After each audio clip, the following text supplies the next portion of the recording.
This is the Dell Inspiron 157559, a value gaming laptop. Excuse me, Linus? A Dell gaming laptop? Where's the Alienware at, son? While it's true that even a base model 15-inch Alienware would perform better than its Inspiron cousin here, it would also cost $1,200 compared to only $800 for this one.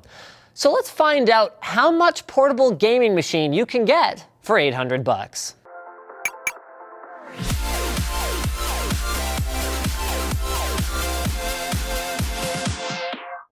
The Master Case 5 from Cooler Master gives you the freedom to make your mid-tower PC case your own with a variety of modular parts and accessories. Check out the link in the video description to learn more. So let me preface the video with this. The last Inspiron laptop that I ever used extensively was a mobile Pentium 3 based machine. I mean, we're talking pre-widescreen days here. And this is what I imagine the look on my face would be like if I was going to call someone up and tell them about how exciting it was to use. So to say that I was impressed as I went through my physical tour routine would definitely be an understatement. Our 7559 is the black and red accent model, so it should come as no surprise then that the top lid is black with a red Dell logo. Moving on, the screen hinge is a definite gold star for the Inspiron. It opens smoothly with one finger and suffers from zero discernible wobble while typing. Screen flex is what I would describe as average, not impressive considering its thickness, but nothing that affects usability. The screen itself is a matte finish 1080p affair that didn't dazzle me with its brightness or anything, but thanks to the use of an IPS panel, it delivers very solid color and viewing angle performance. Then above that is a surprisingly decent 720p 30fps webcam with a dual mic array. I mean, between that and the screen, I'm actually kind of amazed at how much of an improvement this is over the commodity laptops of yesteryear, and what a difference that those little things make to being able to recommend them. But of course, without solid specs, a webcam is just a webcam.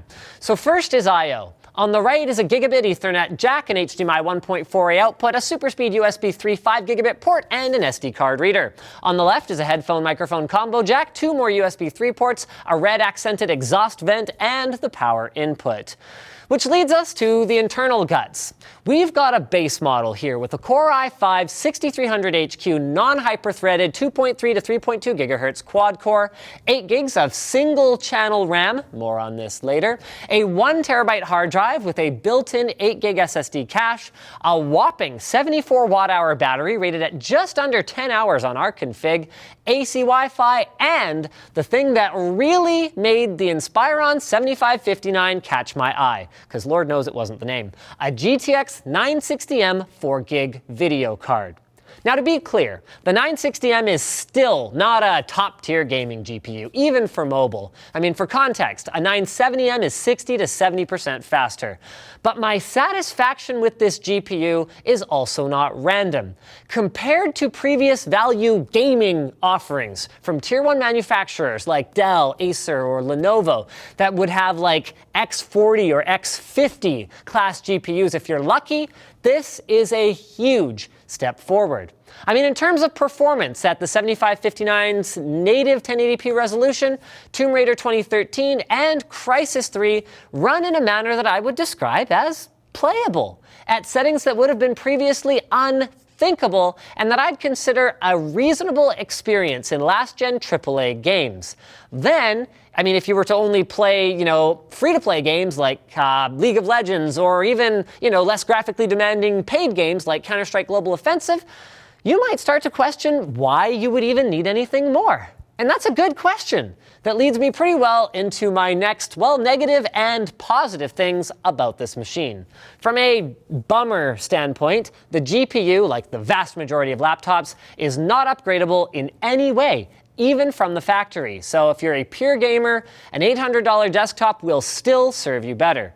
But the cool thing is that there are a lot of other aspects of this machine that are upgradable. The 8 gigs of RAM is a single DDR3 low voltage stick, so moving to two 16 gig sticks in dual channel doesn't require you to discard any.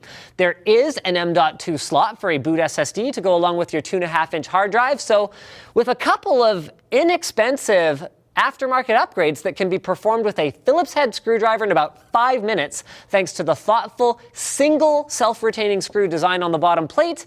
For under $1,000, you can throw together a config that makes a lot more sense to me than the $1,000 config on the Dell site, where you're just paying a bunch extra for the Core i7. But what are you giving up then? I mean, so far, this thing sounds pretty much perfect, Linus. And yeah, there are definitely things. I mean, if you've watched a few of my laptop videos, you've probably realized by now that I had never mentioned the keyboard. It's not great. It's not terrible, and there's very little flex to the wrist rest and the keyboard surface itself, but the keycaps wobble more than I'd like, and the keystrokes are pretty mushy. And the touchpad is actually much worse than the keyboard, to the point where I'd call it more of a press pad. Very light touches can fail to register outright, making fine adjustments somewhat difficult. And there's more. The large battery means that the 7559, while reasonably thin, is pretty heavy for its size. The speakers are surprisingly loud but don't sound very good, and the Intel 3160 1x1 Wi-Fi solution is literally 1/4 the speed in real-world transfer tests of other more premium solutions we have here in the office. But believe it or not, all of that still adds up to a recommendation here, because there are more things that they got right as well. Under gaming load, the 7559 stays shockingly quiet and even runs passively while performing basic desktop tasks, thanks to its 3 heat sinks and the overall fit and finish. While not comparable to something like a Blade 14, is damn good considering the price. Speaking of damn good considering the price, you know it's a good price? Free! And TunnelBear is free for the first 500 megabytes. TunnelBear, if you don't already know, is the easy-to-use VPN app for mobile and desktop. It lets you tunnel through 16 different countries, which allows you to browse the internet and use online services as though you're in that other country. They've got apps for iOS, Android, PC, and Mac, and they also have a Chrome extension, and they make it easy to use. So you don't have to be like a super tech-savvy, oh, should I enable the AES 256-bit encryption and proxy ports and blah, blah, blah, blah, blah. No, they do all the stuff that you need to do on your own, and all you have to do is say, okay, this country, turn the dial, and boom, your public IP address gets switched. Like I said before, they offer you the first 500 megs of data for free, and you can upgrade to unlimited data for just a few bucks a month. So head over to tunnelbear.com/LTT and check it out. So thanks for watching, guys. If this video sucked, you know what to do. But if it was awesome, get subscribed, hit that like button, or even consider supporting us directly by using our affiliate code to shop at Amazon, instructions for which are up here, by buying a cool shirt like this one, or with a direct monthly contribution. Now that you're done doing all that stuff, you're probably wondering, what should I watch next? So click that little button in the top right corner to check out my video where I investigate, is it such a bad idea to buy a gaming PC at Best Buy?